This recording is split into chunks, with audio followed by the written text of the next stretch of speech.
11 Australians are among a group of activists part of a protest flotilla against Israel's occupation of Gaza. Intercepted at sea on Monday, they were transferred to a port in southern Israel. Today, Israel's National Security Minister, Itamar Ben-Gvir, posted a video of himself taunting the detainees. The flotilla members are shown first kneeling on the ship, then detained at the port, hands bound.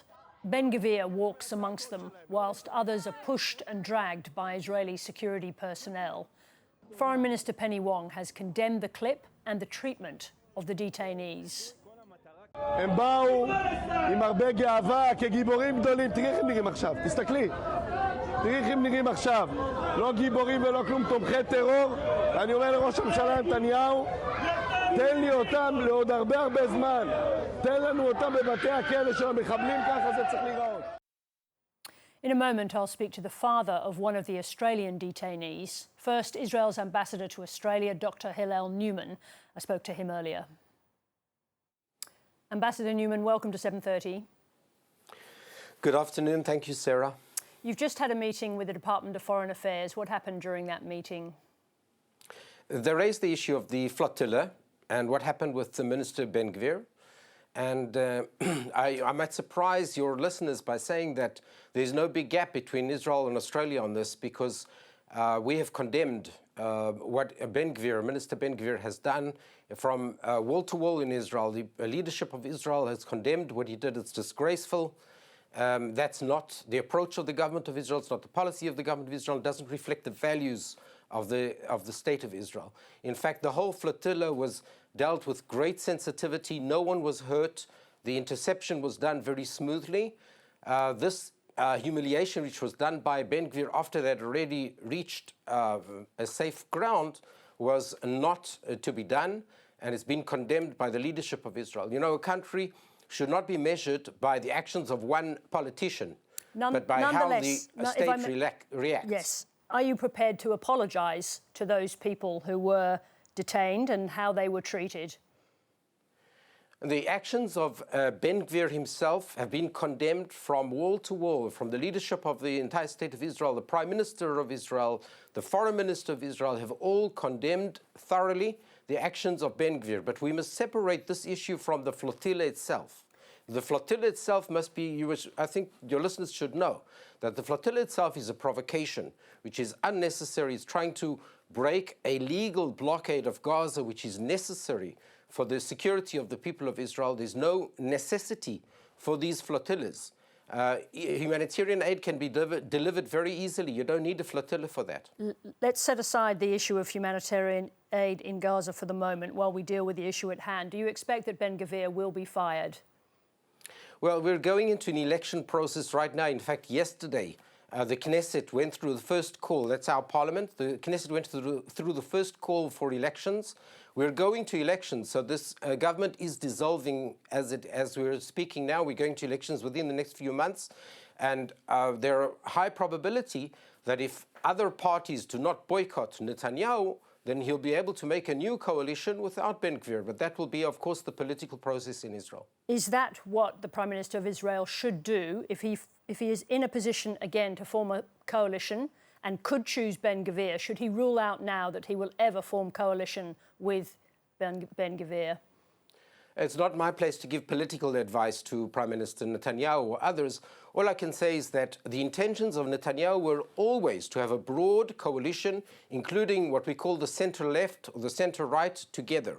What happened in the last election was that many of these center-left parties boycotted Netanyahu, and the result was that the only coalition that could have been made after 4 election processes was with Ben-Gvir. Right, I think the intentions of Netanyahu were always... Let me ask you a question about that. Ben-Gvir was, however, appointed to a ministerial position in charge of police and prisons, with Prime Minister Netanyahu in the full knowledge of who he was and the kind of behaviour that he indulged in. This event with the detainees from the flotilla could easily have been anticipated by the Prime Minister.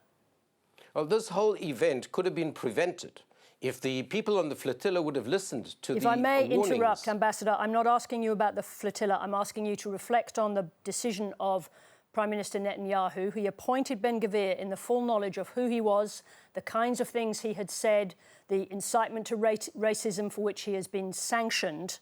He could easily have anticipated the action that he carried out with those detainees, could he not? No, I don't agree with you. The fact that you have a right-wing person in your government doesn't mean that you can anticipate everything that that person does. Ben-Gvir was given a go-through, a green light to run for elections by the Supreme Court in Israel. There was no prohibition on Ben-Gvir. He's not regarded as a racist. He was not defined as a racist by the courts. You know, we have a robust democratic system in Israel where you have a representation of far left and far right. Everybody is represented in the Knesset in Israel. We have even an Arab party in the Knesset. Everyone is entitled to run for elections as long as they're not racist and they do not pass these red lines. And the yet, Supreme Court... Sorry, one second, let me just finish this. The Supreme Court gave a green light for Ben-Gvir, which means that the political scene cannot prohibit someone from running for election. At the same time, no one was obliged to include him in the coalition. Prime Minister Netanyahu himself said that Ben-Gvir was not fit to be a minister. Coming back to the point I'm making, was it not therefore to be easily anticipated that he would perform in the way he did in this egregious video?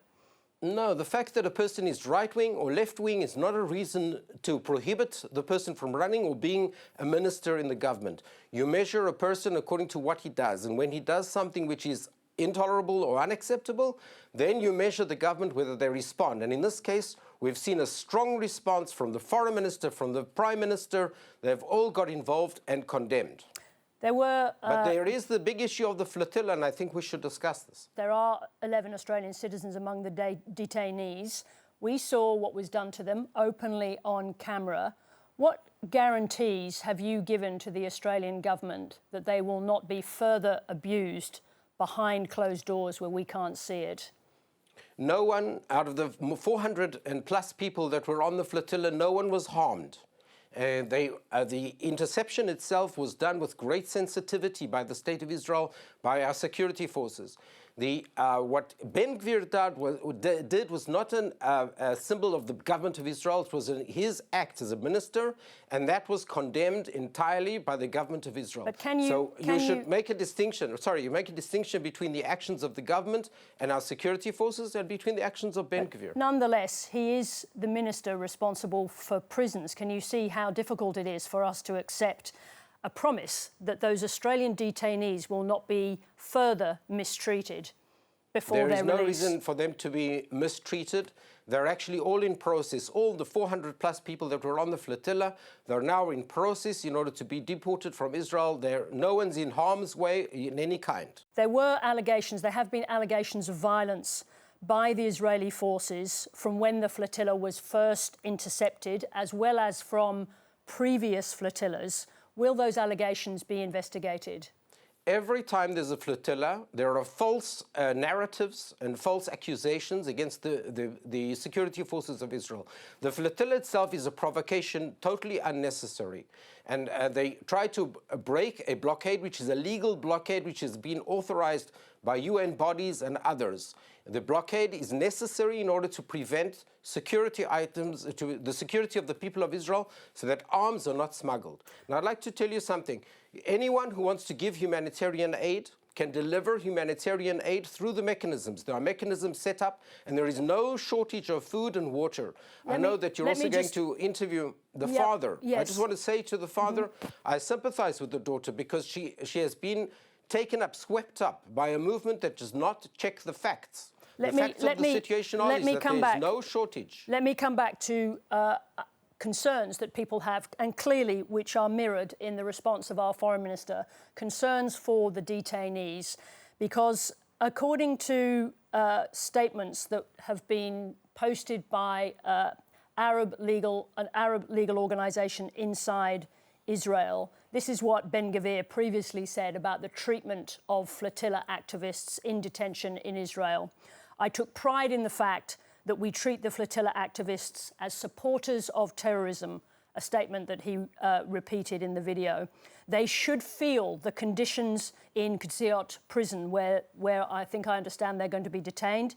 That is how it works. that statement tends to support the allegations of mistreatment that the Flotilla activists have made. There is no intentional mistreatment. In fact, as I said before, the government of Israel and the security forces of Israel treated this incident with great sensitivity. Well, the interception was done. Would Ben-Gvir, one second, you must allow me to answer, Sarah. I know, but why would Ben-Gvir say that? The interception was done with great sensitivity. This is about the humiliation process by Ben-Gvir.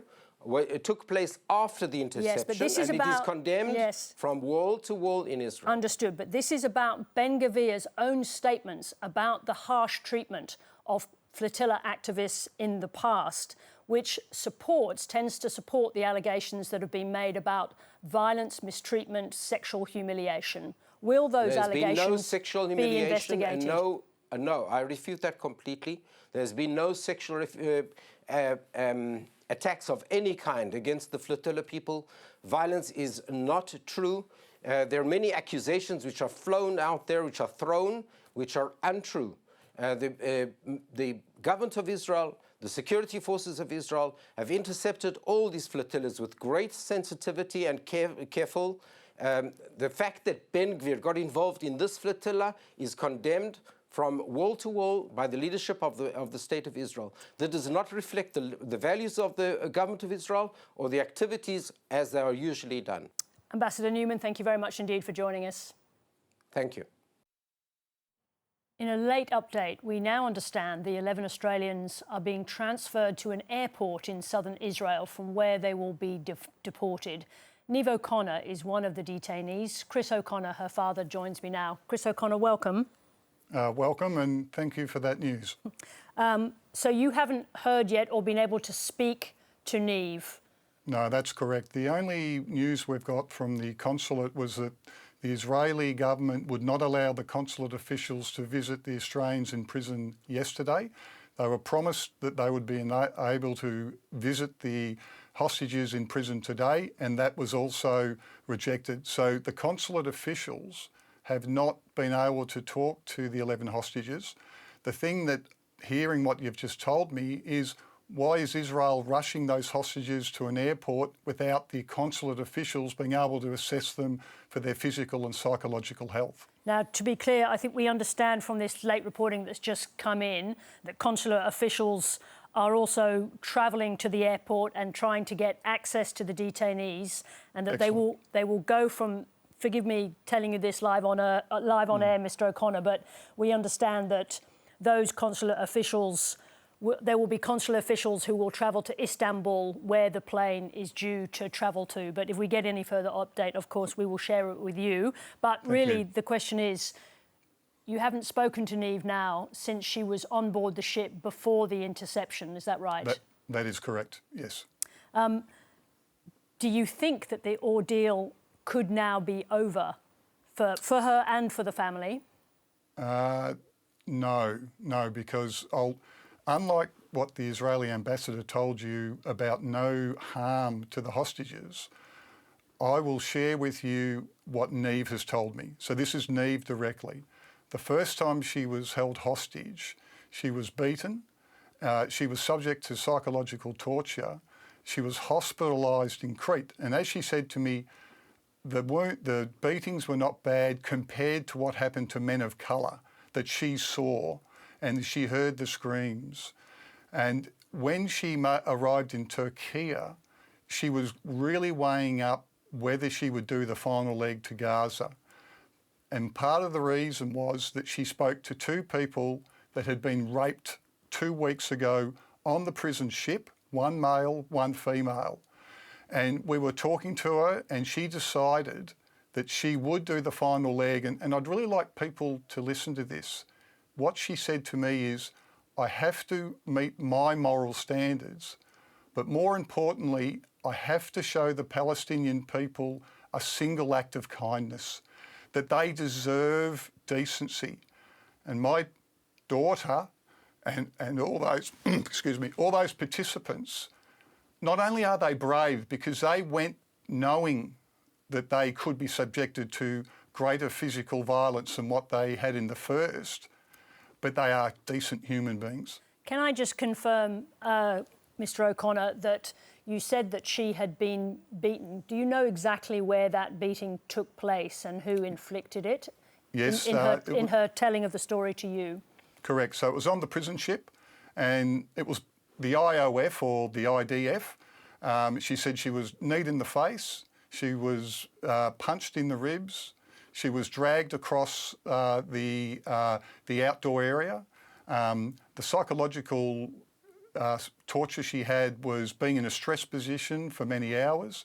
They were sprayed with water and were subject to hypothermic conditions overnight because it was very cold in the containers. So, you know,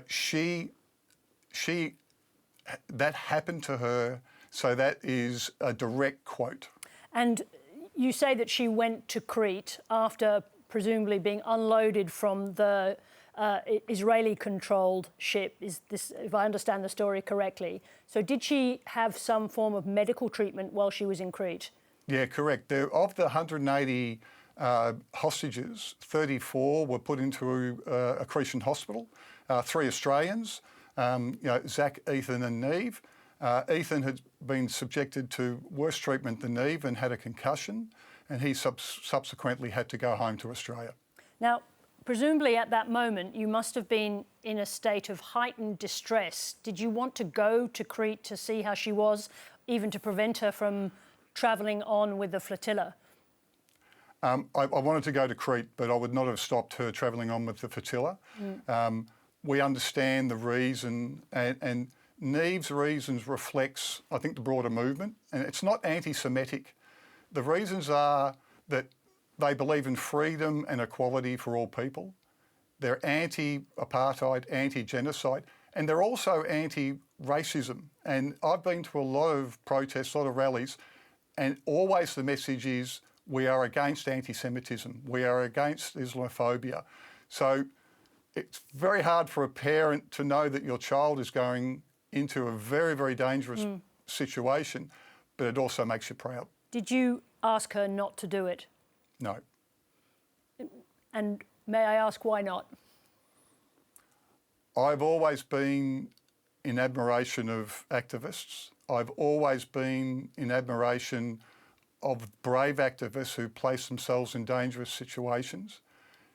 If I suddenly said to my daughter, that is my morals, but my daughter can't do it, I'm a hypocrite, and I'm not a hypocrite.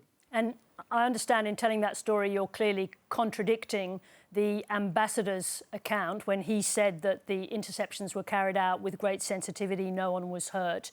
You reject absolutely. That version? And if you, sorry for interrupting. And if you see the photos, there were plenty of photos of people that had bruises. There were plenty of photos of people who had fractured ribs. Plenty of video testimony. So no, I absolutely reject that. It's just a lie. All right, well, would you please let us know when the Australians are home safe, and we'll obviously share any information we have with you. In the meantime, Chris O'Connor, thank you very much indeed for joining us. Thanks very much. Thank you.